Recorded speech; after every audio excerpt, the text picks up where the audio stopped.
When iBhayibhile isiqala ngale perfume, it is a very expensive one. Hallelujah. Not just a perfume, but a very expensive one.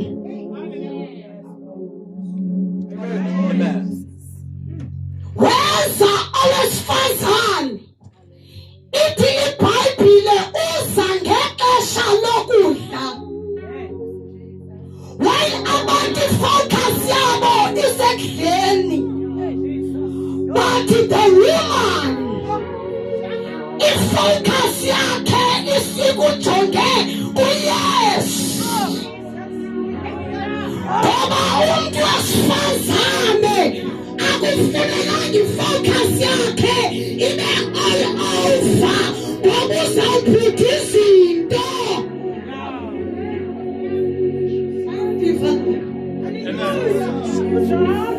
Ndithi focus yomntu ongumama akufunekanga ibe all over the place. But ifocus yomntu ongumama funeka ibe kuYesu. Ukuze izinto zizohamba nge-order.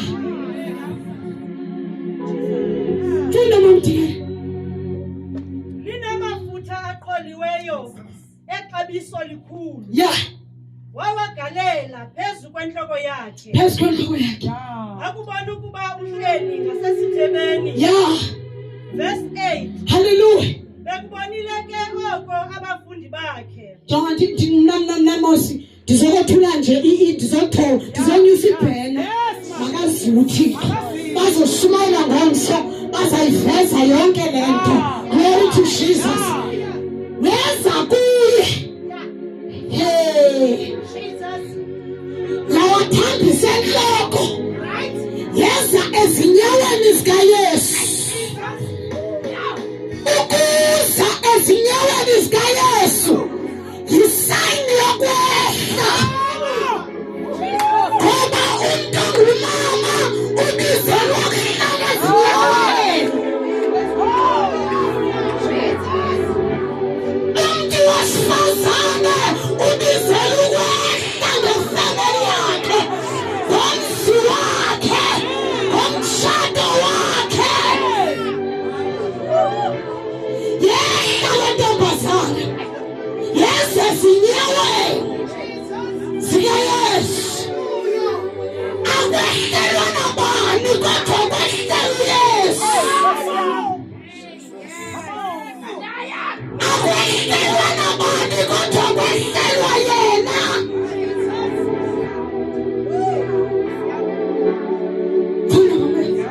Bekubonile ke oko abafundi bakhe. Baqaphuka. Besithi, yeyani nalechithi. I don't blame them. But they don't understand.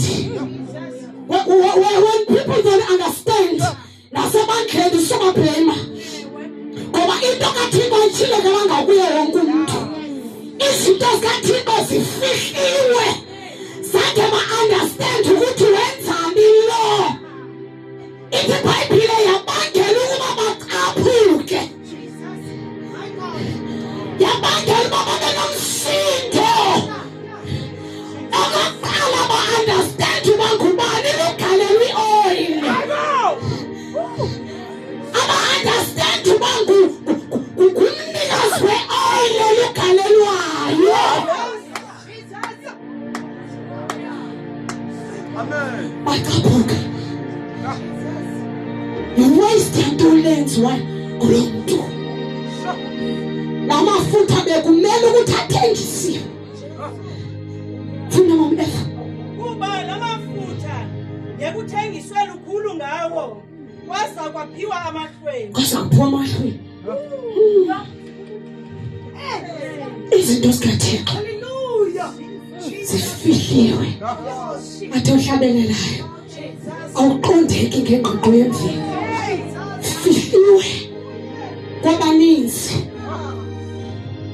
Zintoni ezi zinto? Hallelujah. Funa mama F. Verse 10. Ekwazike oko uYesu. Ewe. Wathi kubo. Yes. Umfazi lo nimaphulela nina. Nimaphulela. Kuba usebenze umsebenzi omuhle. Omhle.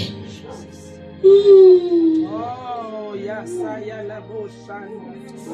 Lina la bosita. What's umsebenzi omhle?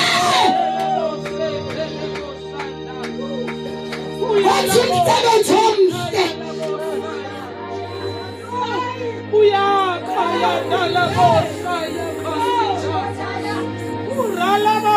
What's umsebenzi omhle? Funda ndizodlula ndiyapho benziya khona. Kuba amahwebu lawo nihlelini nawo. Nihleleni nawo amahwebu.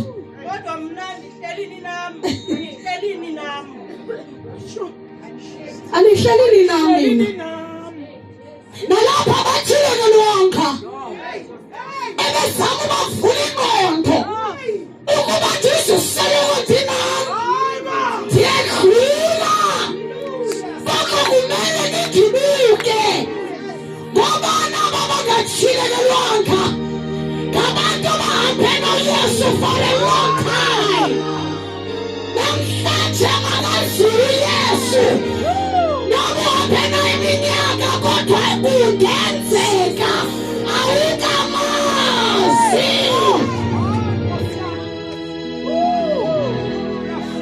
Ndibavangeli imini yababuza. Bathi abantu ndingubani? Babhayiza.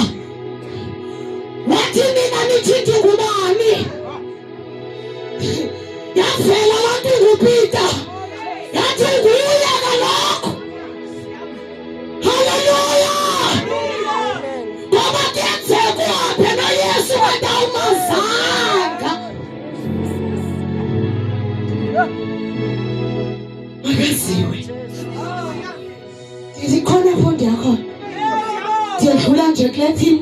Ndithe ndizolift up ibhela. Bazangena abadala kunam bayithethe indaba. Funda ke sigqibe siye pha. Verse 12. Verse 12. Kuba lamafutha aqholiweyo. Yena ewathululele emzimbeni wami nje. Wenzele ukungcwatywa kwami. Ubese ebe prophetic. Ngoba isiprofeto yinto ezayo. Bezumbize. Ubumprofeto ukulandela izolo. Ngoba umprofeto uthetha izinto ezizayo. This woman ibingazazi uba iyaprofeta. But uYesu uyayithina le nto kubafundi bakhe. Uthi wenzele into kokubani umzimba lo wam. Uya-understand ukuthi funeka ndifile. So undilungiselela ukuba funeka ndigotywe. Kasele ndifile ndingasekho. Izinto ozenzayo ezi-prophetic. Just because awukafiki kwi-level ethile awuzi-understand, but you need a prophet to reveal those secrets. Ake lithi bandla amen. Ndiyamthanda u-amen. Ngoba ingqina elikhulu enamandla. Ngoba lapha ethaveni wena indaba isisoka manje uzobava bekhala waya endlini kaThixo abebengekho. Hallelujah. Now verse 13 ndizodlula ke. Come on, Verse 13. Inene ndikuni. Apho zithe zavakaliswa khona izindaba zilungileyo kulo lonke ihlabathi. Iyakuxelwa nayo lento ayenzileyo yena. Ibe sisikhumbuzo ngaye. Ngitshilele kukumethe ke ngo-10 uhlena nje mamela uthi ke ngokuyesu ezindaba siyokuthi ke ngoku zithiwe. Ngamanye amazwi i-generation ne-generation izokuva ukuba there was a woman in the house of Simon eyathi yagcoba uYesu ngeyona perfume isexabisweni. Yabangela uba loo nto avele uMarko. Waziva uMarko indaba. Wabhala uMarko 14. Wayiveza le ndaba. Wavela uLuka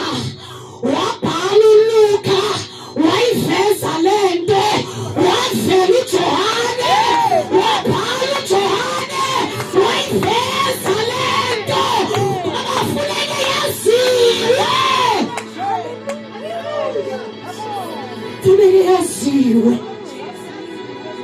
umphethe kahle moya ongcwele umphethe